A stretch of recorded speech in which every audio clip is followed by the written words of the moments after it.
Good morning વિદ્યાર્થીઓ. ધોરણ 10 વિષય ગુજરાતી 9-10 સાથે હોય ને એટલે એવું થાય છે. ધોરણ 10 વિષય ગુજરાતી પદ્ય 9. ગઈ વખતે આપણે ગદ્ય 8 છત્રી હાસ્ય નિબંધ જે હતો એ આપણે પૂર્ણ કરેલ છે.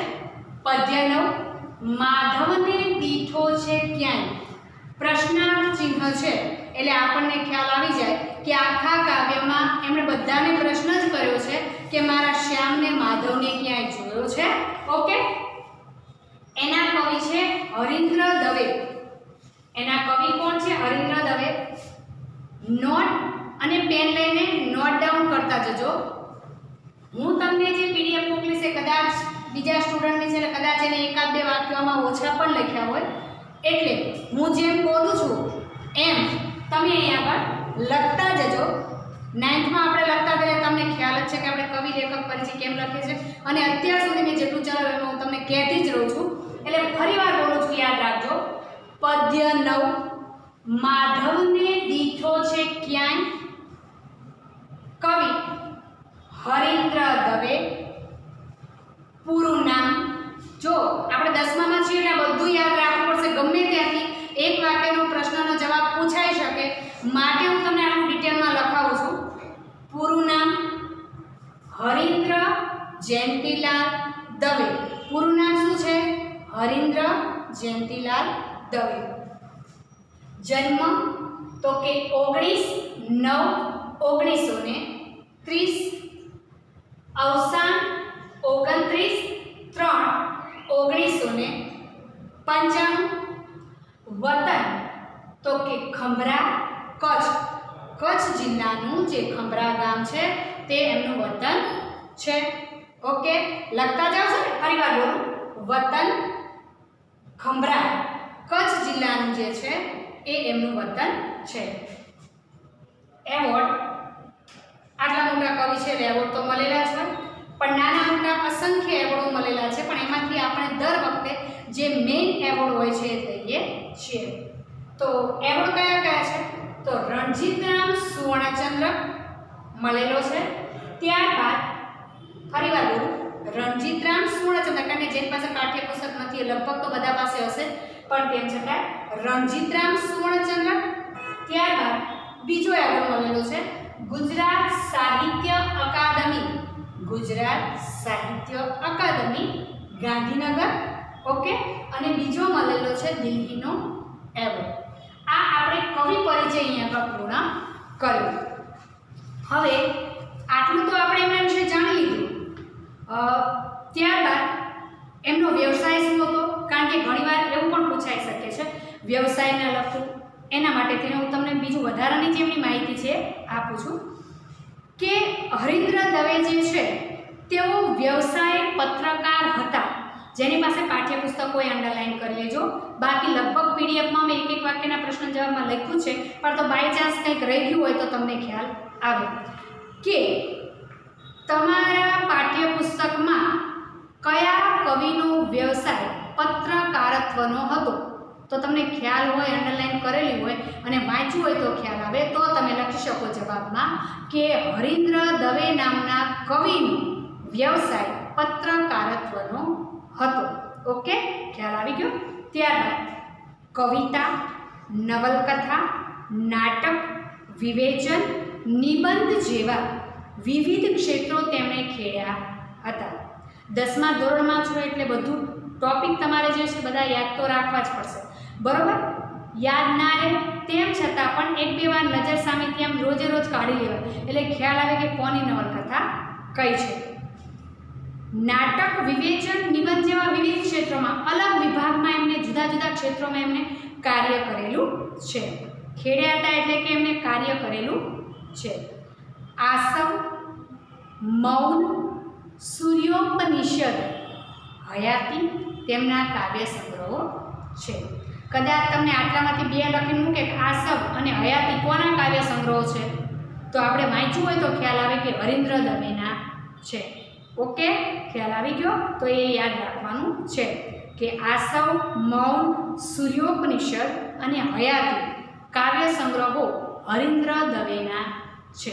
ઓકે, ત્યારબાદ તેઓ મુખ્યત્વે કવિ છે તેમના ગીતોનું માધુર્ય ધ્યાન ખેંચે છે. મુખ્યત્વે તેમણે કાવ્યો વધારે લખ્યા છે અને એમના ગીતો એવા હોય છે અને મધુરતા એવી હોય છે કે આપણું ધ્યાન ખેંચી લે છે, આપણું ધ્યાન આકર્ષિત કરી લે છે. અગન પંખી પળના પ્રતિબિંબ, માધવ ક્યાંય નથી, મુખવટો, અનાગત, ગાંધીની કાવડ તેમની નોંધપાત્ર નવલકથાઓ છે. કઈ કઈ? તો કે અગનપંખી, પળના પ્રતિબિંબ, માધવ ક્યાંય નથી, મુખવટો, અનાગત, ગાંધીની કાવડ એમની નોંધપાત્ર નવલકથાઓ છે. કોની? હરીન્દ્ર દવેની.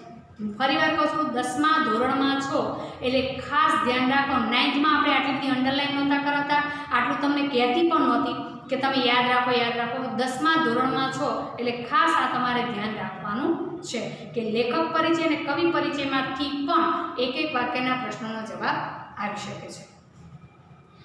ત્યારબાદ આપણે અહીંયા કીધેલું છે કે એમને એવોર્ડ મળ્યા છે રણજીતરામ સુવર્ણચંદ્રક, ગુજરાત સાહિત્ય અકાદમી અને દિલ્હીનો એવોર્ડ પણ પ્રાપ્ત થયેલા છે.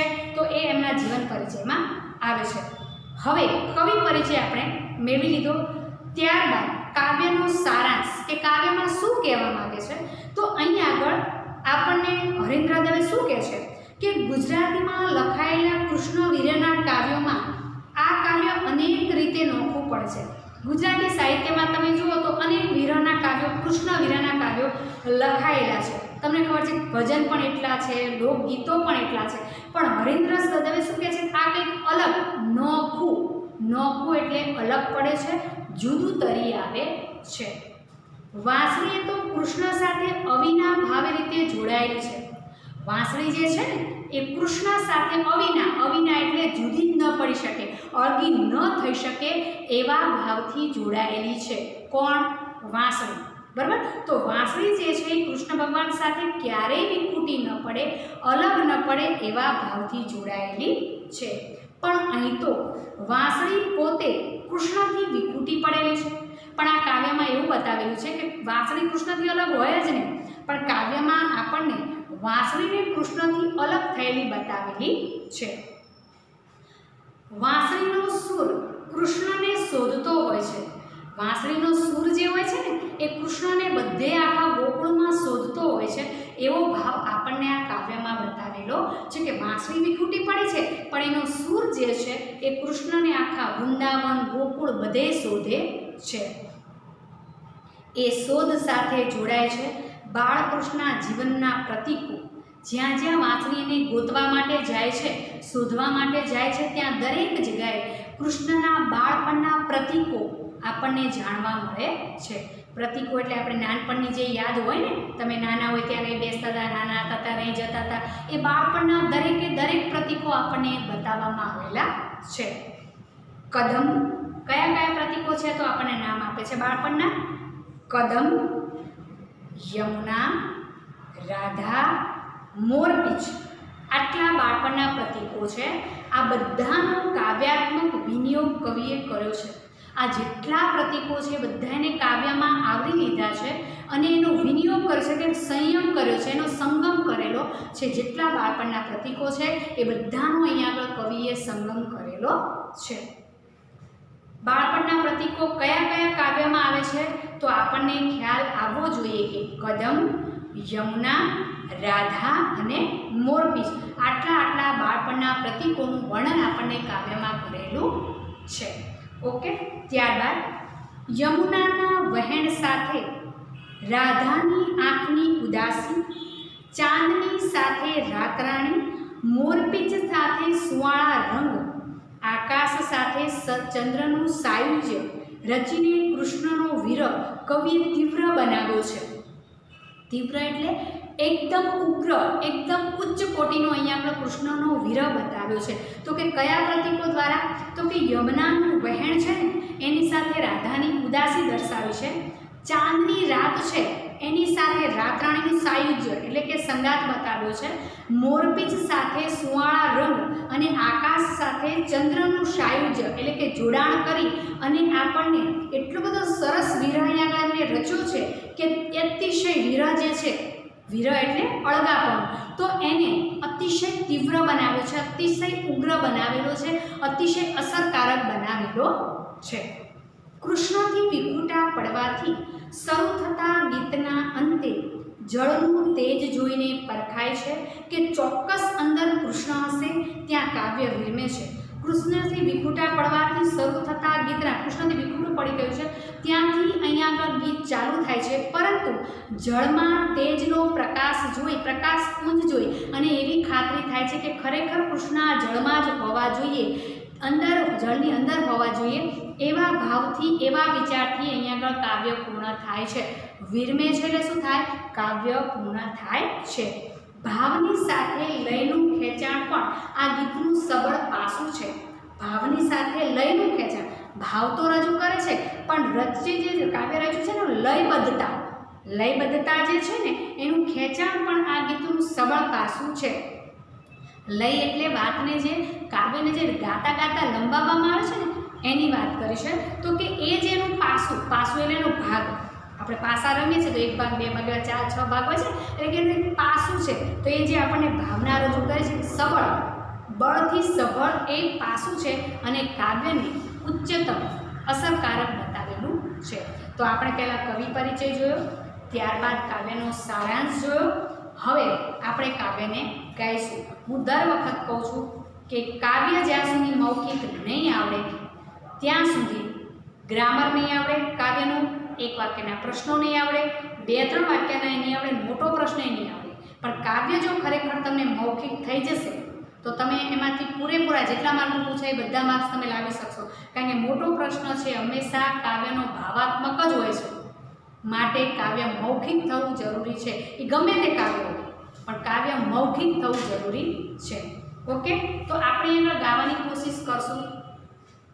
તમને જો આવડે તો ગાજો, કદાચ એકાદ લાઈન ગઈનું રોકાઈશ કે કદાચ તમને રાગ આવડતો હોય તો તમે મનમાં વાગોળવાની કોશિશ કરજો, અથવા તો મારી સાથે આવડે તો ગાજો.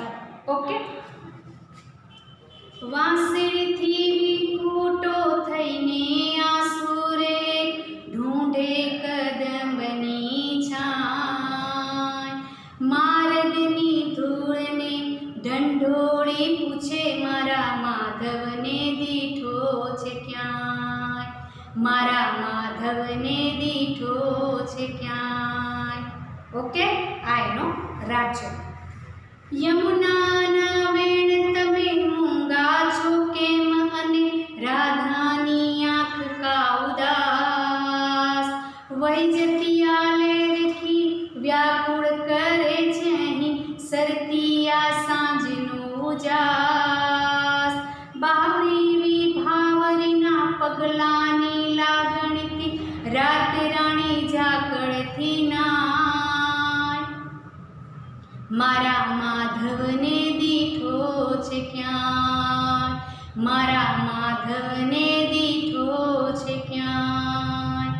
ઉડતું આવે જો અહીં મોર પીછતો તો અમે સાચવશું સુવાળા રંગ, મારી તે મોરલીના આભમાં ઉગે છે એક શ્યામના તે નામનો મયંક, જળમાં તે તેજ એનું એવું રેલાય હવે પાતાળે હરિવર પરખાય, મારા માધવને દીઠો છે ક્યાંય, મારા માધવને દીઠો છે ક્યાંય, મારા માધવને દીઠો છે ક્યાંય.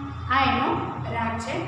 કાવ્યની સમજૂતી પતે ફરી પાછી 2 લાઈન ગઈશ એટલે તમને રાગ યાદ રહી જાય, અને કાવ્ય પતે પછી ગાવાની કોશિશ કરજો એટલે કાવ્ય તમને યાદ રહી જાય. ઓકે, હવે આપણે કાવ્યની સમજૂતી મેળવીએ. વાંસળીથી વિખૂટો થઈને આ સુર એક ઢૂંઢે કદમની છાય. શું કહે છે કે વાંસળીથી વિખૂટો, વાંસળી તો કૃષ્ણથી વિખૂટી જ છે, પણ આજે વાંસળીથી સુર વિખૂટો થઈને ઢૂંઢે કદમની છાય. જો એ સુર લખ્યું છે તમારે પૂછાય છે શબ્દભેદમાં, આ સુર એટલે સ્વર થાય. તમારે પાઠ્યપુસ્તક હોય તો જોજો કે વાંસળીથી વિખૂટો થઈને આ સુર એક કે એટલે વાંસળીથી વિખૂટો થઈને એનો સૂર, એનો અવાજ જે છે એ કદમની છાંય, ઢૂંઢે એટલે શોધવું, ગોતે છે કે કદમની છાંય, એની છાંયને ગોતે છે. આ સૂર એટલે સ્વર થાય, પણ સરનાઈનો સૂર હોય તો સુરવીર થાય છે. તમારે 10મા ધોરણમાં શબ્દ ભેદ આવે છે, એમાં બે આપ્યા હોય તો આ સૂર હોય તો સ્વર અને આ સૂર હોય તો સુરવીર. ઓકે, ખ્યાલ આવી ગયો. કદમની છાંય. હવે કદમની છાંય કેમ ગોતે છે? તો કે વાંસળીનો સૂર કદમની છાંય ગોતે છે.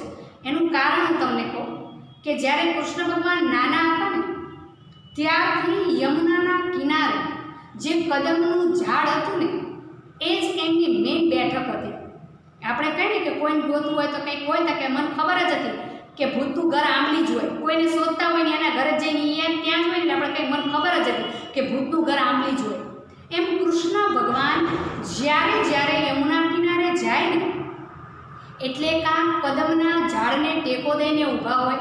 નાના હતા ત્યારે રમતા પણ કદમના ઝાડ નીચે, અને જ્યારે કદમના ઝાડ ઉપર ચડીને બેસતા ને તો એમને આનંદ આવતો.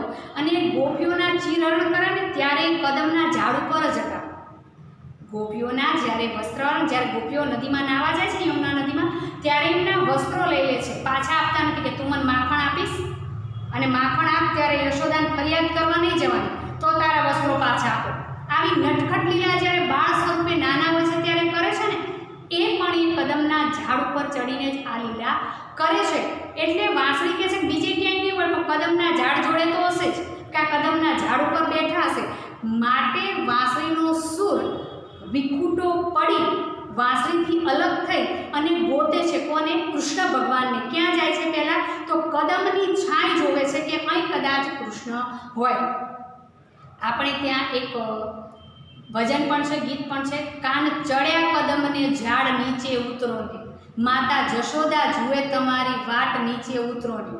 બરાબર? તો કદમ સાથે કૃષ્ણ ભગવાનનું એક અલૌકિક અતૂટ સંબંધ રહેલો છે એવું કહું તો પણ ચાલે. એટલે કદમ છે એક ઝાડ છે, એક પ્રકાર છે.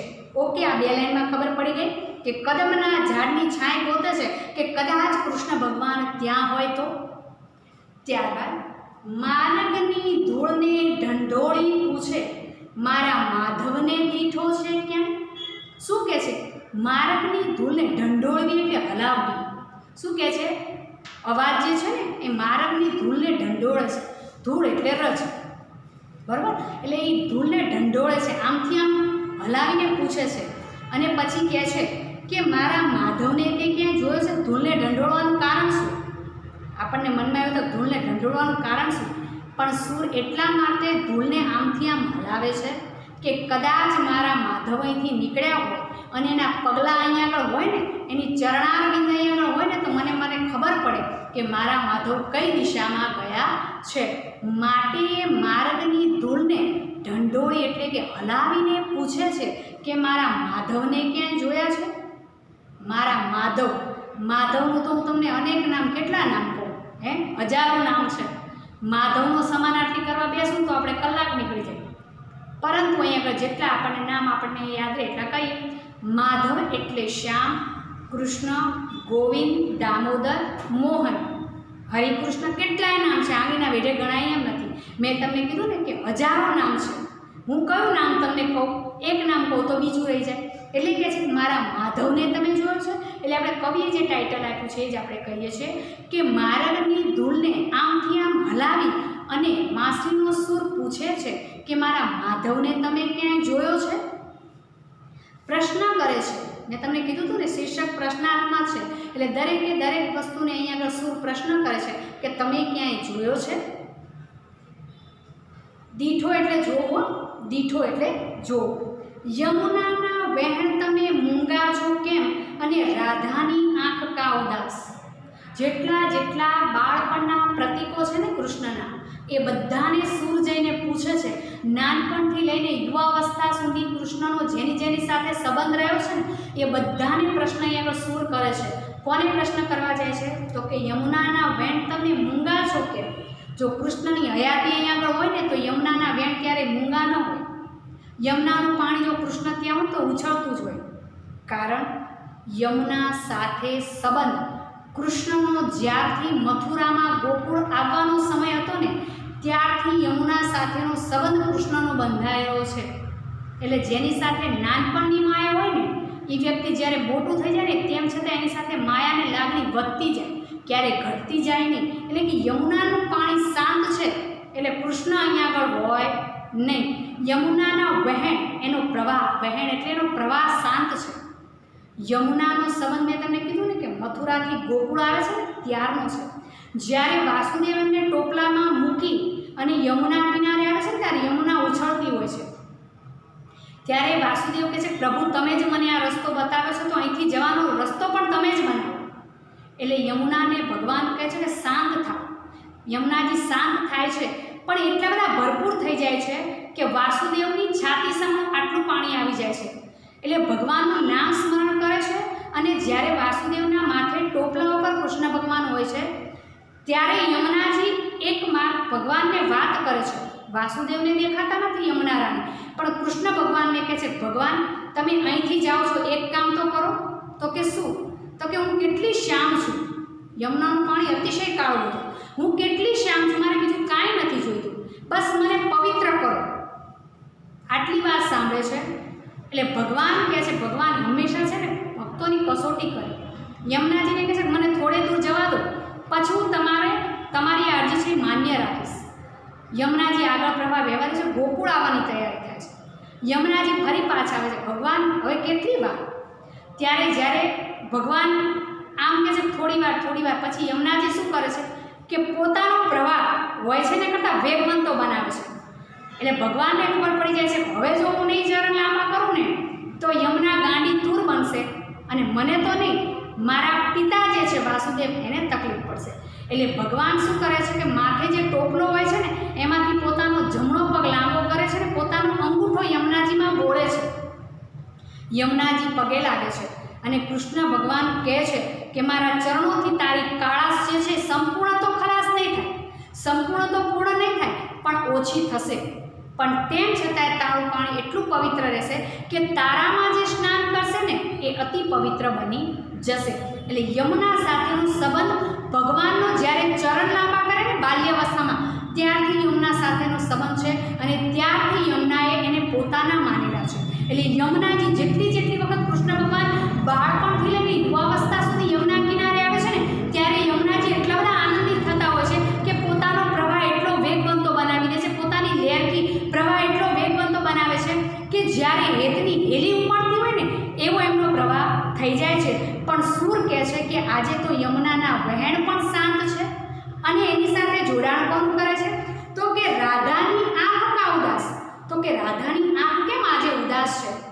કૃષ્ણની હયાતી હોય, કૃષ્ણ ભલે 5 ફૂટ કે 2 ડગલા કે 3 ડગલા દૂર હોય ને તો એ રાધાની આંખ કેવી હોય? એકદમ પ્રફુલ્લિત, એકદમ આનંદિત. હું દર વખતે કહું છું કે આપણે જ્યારે શબ્દો દ્વારા કોઈ પણ વસ્તુ વ્યક્ત ન કરીએ ને ત્યારે આપણી આંખો ઘણું બધું કહી જાય. તો આમાં પણ એમ જ છે, જ્યારે કૃષ્ણની હયાતી હોય ને ગોકુળમાં જ હોય ને તેમ છતાં રાધાને હૈયે ધરપત હોય અને રાધાની આંખો હંમેશા ચમકદાર હોય, ખુશીઓથી છલકતી હોય. પણ આજે વાંસળીનો સૂર કહે છે કે યમુનાના વહેણ પણ શાંત છે અને રાધાની આંખ પણ ઉદાસ છે. આવું કેમ છે? કેમ? કારણ કે કૃષ્ણ અને રાધાનો સંબંધ અનન્ય છે. બંને બે છે તેમ છતાં પણ પ્રાણ તો એક જ છે. માટે કહે છે કે કૃષ્ણની હયાતી આગળ નથી એવું સૂરને લાગી જાય છે કે કદાચ કૃષ્ણ ગોકુળમાં જ નથી એવું સૂરને લાગે છે, વાંસળીના સૂરને લાગે છે.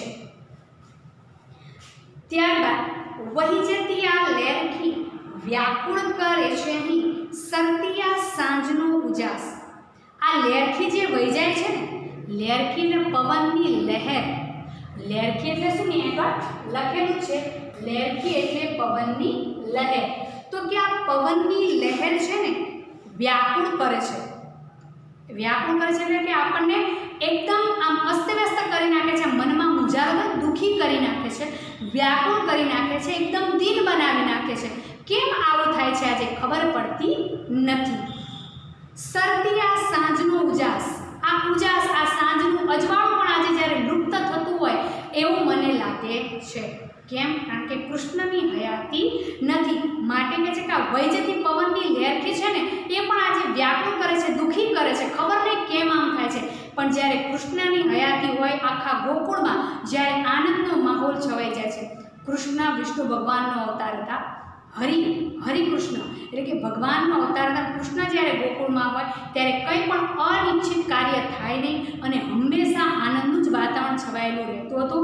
માટે કહે છે કે કેમ આજે આમ થાય છે કાંઈ ખબર પડતી નથી. અને સાંજનો પ્રકાશ જે છે એ પણ આજે સરતો જાય છે. બિલકુલ એવું નથી થતું કે સાંજનો ઉજાસ છે જ્યારે રાત્રિ છવાઈ ગઈ હોય એવું લાગે છે, એવું અહીંયા આગળ આપણને કવિ કહે છે.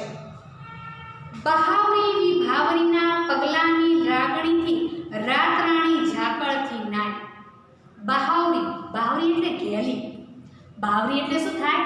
ઘેલી બનેલી. વિભાવરી એટલે મેં અનેક એના સમાનાર્થી લખેલા છે. વિભાવરી એટલે રાત્રિ, નિશા, યામિની અને રજની. શું કહે છે? ઘેલી બનેલી રાત્રિના પગલાની લાગણીથી. નિત્યક્રમ છે જ. ગમે તે બનાવ બને પણ દિવસ ઉગે એટલે ઉગે છે.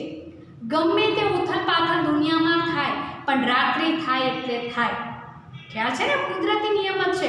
ગમે એટલી ઉથલ પાથલ આપણા જીવનમાં, બીજાના જીવનમાં થાય પણ પ્રકૃતિનો જે નિત્યક્રમ છે પ્રકૃતિ ક્યારેય બદલતી નથી.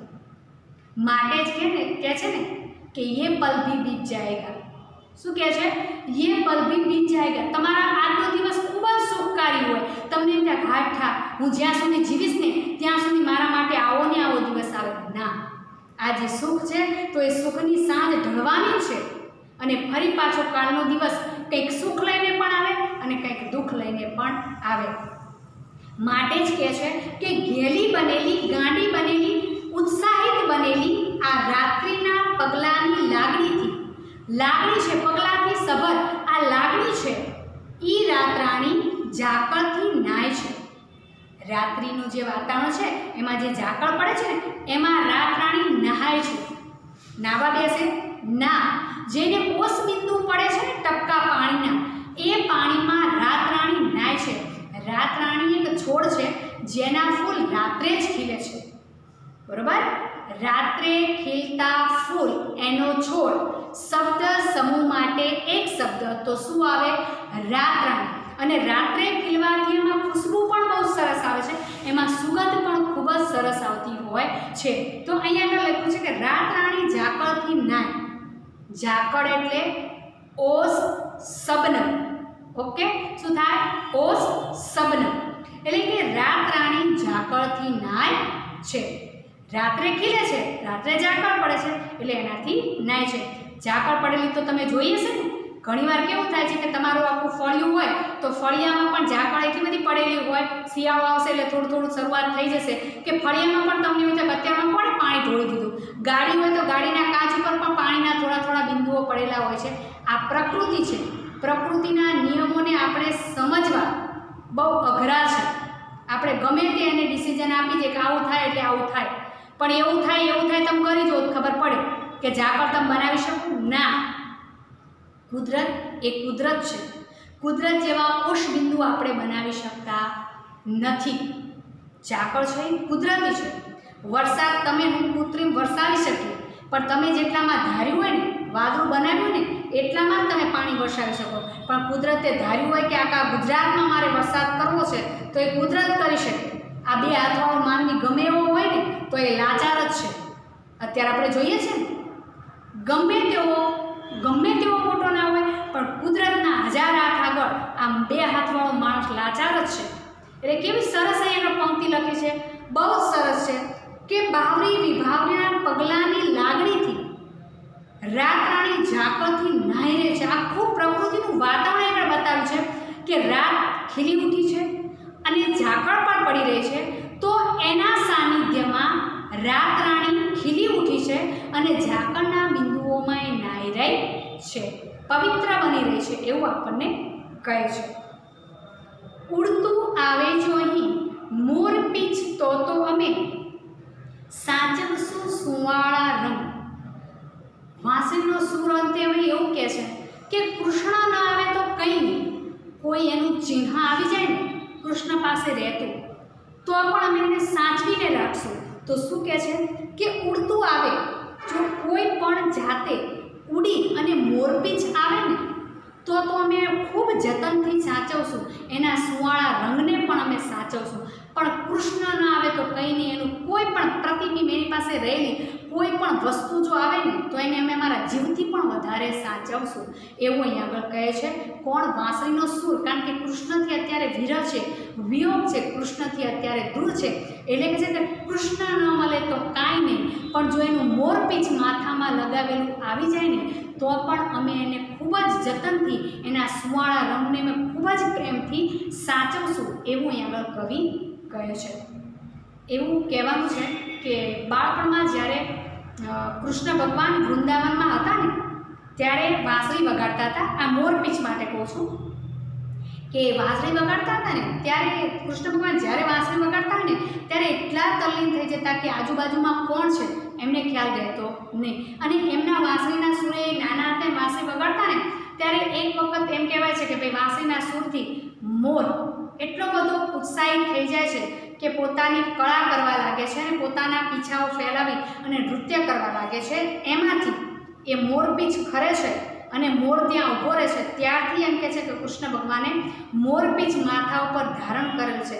હવે આમાં કેટલું સત્ય છે ને કેટલું નહીં, પણ મને જે ખબર હતી મેં તમને કહી દીધું કે મોરપીંછ ત્યારથી એમના મસ્તક ઉપર છે.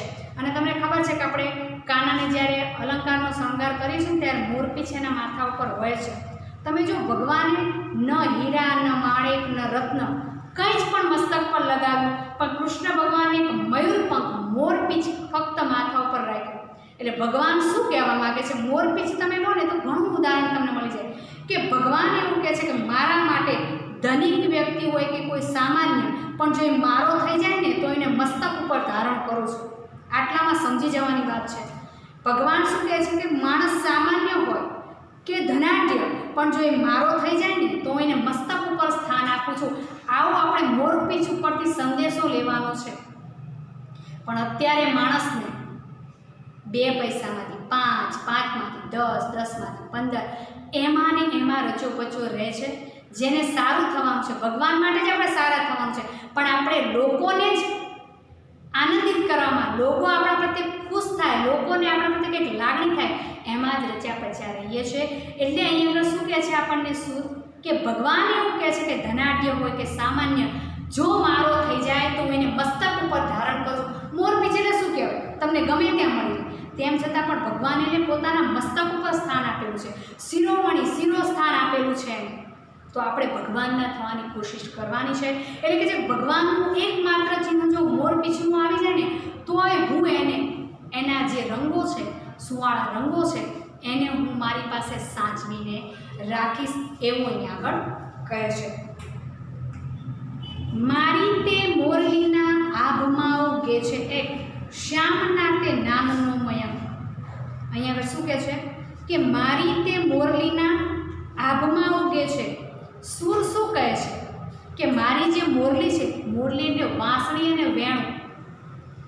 તમારા 8માં કદાચ પાઠ આવતો હશે જુમો પિસ્તીમાં વેણું નામ હતું, પણ એ વેણું છે ને આ મોરલીના 8માં નહોતું, બરાબર?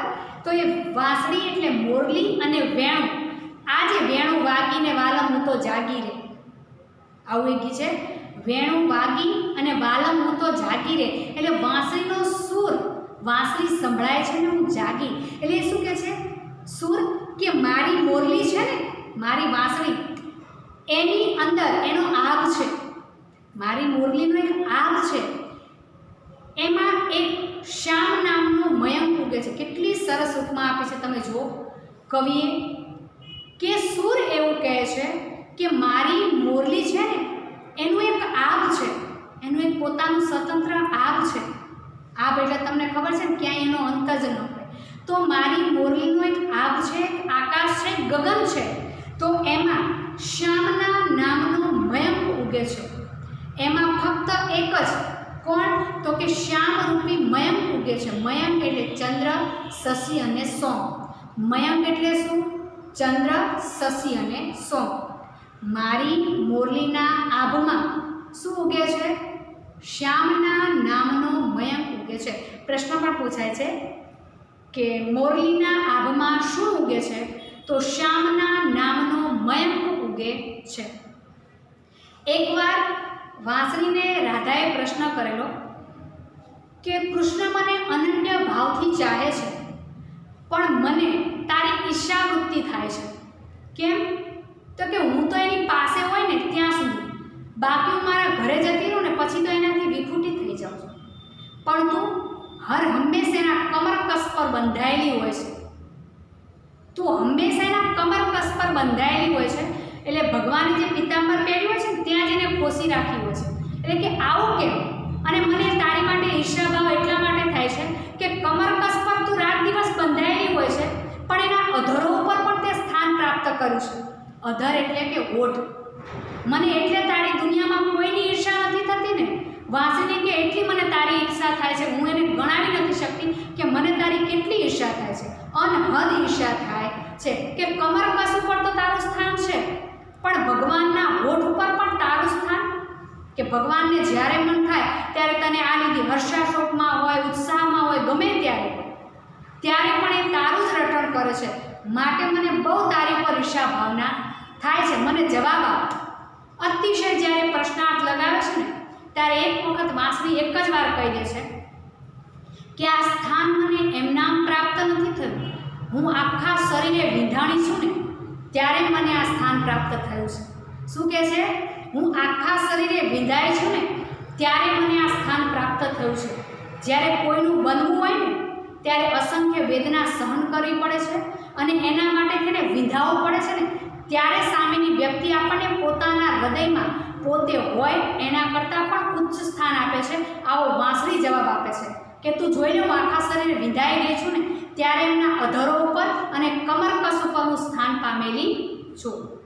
આવું જ એક કહેવત છે, બહુ સરસ મજાની પંક્તિ છે કે અત્તરનું પદ પામવા માટે ગુલાબને પણ ઉકળતી કડાઈમાં પડવું પડે છે અને વાંસને પણ વાંસળીનું પદ પામવા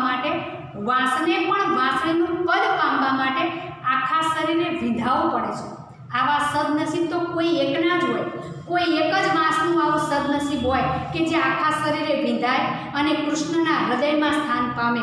માટે વાંસળી આવો સુંદર જવાબ આપે છે ને ત્યારે રાધાને પણ એમ થાય છે કે હવે આનો પ્રત્યુત્તર શું આપો? કારણ કે વાંસળી એની જગ્યાએ સાચી હતી. એટલે રાધાનો ઈર્ષાભાવ ત્યાંથી થોડો ઓછો થતો જાય છે. એ કે ખરેખર મારા કરતાં તો વાંસળીની ત્યાગ ભાવના જે છે ને એ ઊંચી છે. આ રીતે સમજણ શક્તિ એક વાંસળી આપી શકે છે. આપણને ઘણી વખત એમ થાય કે આ મૂંગું છે, પણ એ મૂંગું પણ આપણને ઘણો મોટો સંદેશો આપી જાય. ઘણી વખત રસ્તા વચ્ચે પથ્થર પડે ને આપણે ઠોકર મારીને વારંવાર જઈએ ને તે આપણે ખસેડીએ નહીં, પણ એક બે વાર પગમાં આવે ને પછી આપણને એમ થાય કોઈ નહીં મૂકે, હું જ મૂકી દઉં. એટલે આપણને સેવા ભાવના પણ એ જ શીખવાડે છે. જીવ નિર્જીવ આ દરેક વસ્તુ જે સચરાચરમાં છે એ આપણને બોધપાઠ આપવા માટે જ ભગવાને બનાવેલી છે. તો રાધા આવો પ્રશ્ન કરે છે અને વાંસળી એનો ઉત્તર આપે છે. ત્યારથી રાધા સમજી જાય છે કે ખરેખર ત્યાગનું મહત્વ પ્રેમમાં વધારે છે. લેવું વૃત્તિ હોય, લેવાની ભાવના હોય ને, પ્રેમને એને સ્થાન જ નથી. પ્રેમ એને સ્વીકારતો જ નથી. જ્યાં સ્વાર્થ વૃત્તિ હોય છે ત્યાં ક્યારેય પ્રેમ હોતો નથી, એવું આપણને કહેવા માંગે છે. ઓકે, જળમાં તે તેજ એનું એવું રે લાય હવે પાતાળે હરિવર પર ખાય મારા માધવને દીઠો છે ક્યાંય. જળમાં, જળ એટલે પાણી, શરીર, બરાબર. તો કે જળમાં તે તેજ એનું એવું રે લાય હવે કહે છે કે જમનાજીનું જે નીર છે એકદમ શાંત છે. હવે બધે ફરતો વાંસળીનો શું ત્યાં આવીને ઊભો રહે છે તો શું થાય છે કે જળ, પાણી જે છે એમાં એનું તેજ રેલાય છે. પાણી જે છે એમાં પ્રકાશના જે કિરણો છે એ નીચેથી તળિયેથી ઉપર આવે છે. શું કહેવા માંગે છે કે જળમાં તે તેજ એનું એવું રેલાય. પાણી જે છે એના તળિયેથી પ્રકાશ એટલો બધો રેલાય છે જે ઉપર બાજુ આવે છે. માટે શું કહે છે, હવે એવું લાગે છે કે પાતાળે હરિવર પર ખાય. શું કહે છે કે જળમાં તેજ એનું એટલું રેલાય છે કે હવે સૂર કહે છે કે મને ખાતરી થઈ ગઈ છે કે ભગવાન આ પાણીમાં છે, હવે પાતાળે હરિવર પર ખાય. મને એવું લાગે છે કે આ પાણીના તળિયામાં, એના પાતાળમાં જ હરિવર છે, મને નક્કી ખ્યાલ આવી ગયો છે કે ભગવાન ક્યાંક સંતાઈને બેઠા છે, તો ભગવાન હવે તળિયામાં સંતાઈને બેઠા છે. એટલે કહે છે કે જળમાં તે તેજ એનું એવું રેલાઈ રહ્યું છે કે મને ખબર પડી ગઈ છે કે હવે પાતાળે હરિવર પરખાય છે. મને હવે ખબર પડી ગઈ છે કે કૃષ્ણ ભગવાન હવે ત્યાં જ છે, બીજે ક્યાંય નથી. અને બધાને પ્રશ્ન કરતાં કરતાં અહીંયા આગળ વાંસીનો સૂર આવે છે અને પછી છેલ્લે પાછા કોઈ પ્રશ્ન કરે છે, જળમાં જોવે છે, ભગવાનનું તેજ જોવે છે, તેમ છતાં પણ કહે છે કે મારા માધવને દીઠો છે ક્યાંય.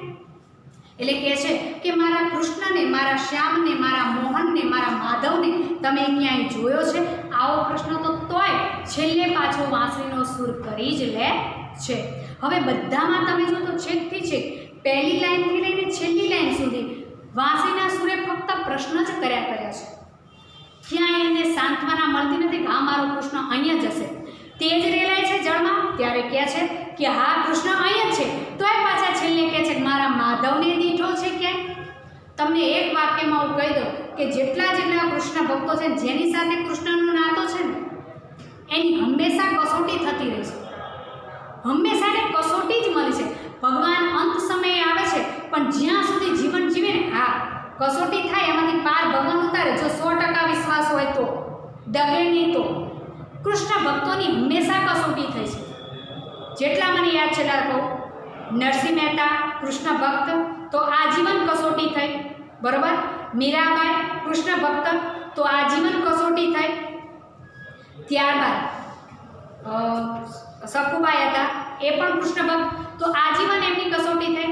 જાનાબાઈ તો આજીવન એમની કસોટી થઈ. એવા તો કેટલાય પાત્રો છે, આગળના વિડીયો હું ગણાવી શકું તેમ નથી. જેટલા કૃષ્ણ ભક્તો છે એ બધાની આજીવન જ્યાં સુધી જીવન રહ્યું છે ત્યાં સુધી એમની કસોટી થતી રહે છે. એટલે કૃષ્ણએ એવું કીધેલું છે કે હું જો જન્મ્યો ત્યારથી મેં કષ્ટ વેઠ્યું હોય, તે મોટો થયો ત્યાં સુધી જન્મ્યો ને તરત જેલમાં જન્મ્યો, તરત પાછો જન્મીને તરત હું આખી નદી પાર કરીને ગોકુળમાં આવ્યો, તો મારા જેટલા ભક્તો હશે ને એ બધાને મેં જેટલું કષ્ટ વેઠ્યું ને એમાંથી ઉગારીશ ખરો, પણ પહેલાં તમારી કસોટી થશે. 100% મારી પર વિશ્વાસ રાખવાનો. બાકી જેટલા કૃષ્ણ ભક્તો છે બધાની કસોટી તો થશે જ. કસોટીમાં હું તમારો હાથ પકડવા આવીશ, પણ તમારો વિશ્વાસ મારા પરનો ડગવો જોઈએ નહીં. અડગ વિશ્વાસ હશે તો હું અચૂક આવીશ. એટલા અનન્ય ભક્તો છે કે એમને કસોટી કરી છે.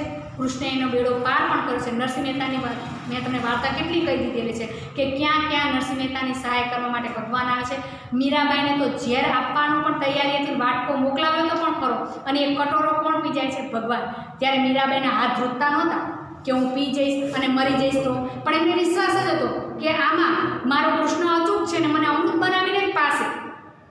એટલે કૃષ્ણના ભક્તોને હંમેશા કસોટીમાંથી પાર થવું પડશે. એ પછી વાંસળી હોય તો ભલે, રાધા હોય તો ભલે, કે પછી અત્યારના નરસિંહ મહેતા હોય, મીરાબાઈ હોય, કોઈ પણ હોય, એને કસોટીમાંથી હંમેશા પાર ઉતરવું પડ્યું જ છે. અહીંયા આગળ આપણું કાવ્ય પૂર્ણ થાય છે. તમને PDF મોકલવાની છે, ઓકે. પણ તમને મેં કીધું હતું કે હું 4 લાઈન પહેલાં ગઈશ એટલે તમને ખબર પડી જાય. પહેલાં ગાઈ છે પણ અત્યારે હું 4 લાઈન કહું એટલે તમે તમારી રીતે ગાજો તો મૌખિક થઈ જશે, ઓકે. વાંસળીથી વિખૂટો થઈને આસુર એક ઢૂંઢે કદમની છાંય, માર્ગની ધૂળને ઢંઢોળી પૂછે મારા માધવને દીઠો છે ક્યાંય, મારા માધવને દીઠો છે ક્યાંય. તો અહીં કાવ્ય પૂર્ણ થાય છે. અસ્તુ. નવા લેક્ચરમાં ફરીવાર મળીએ.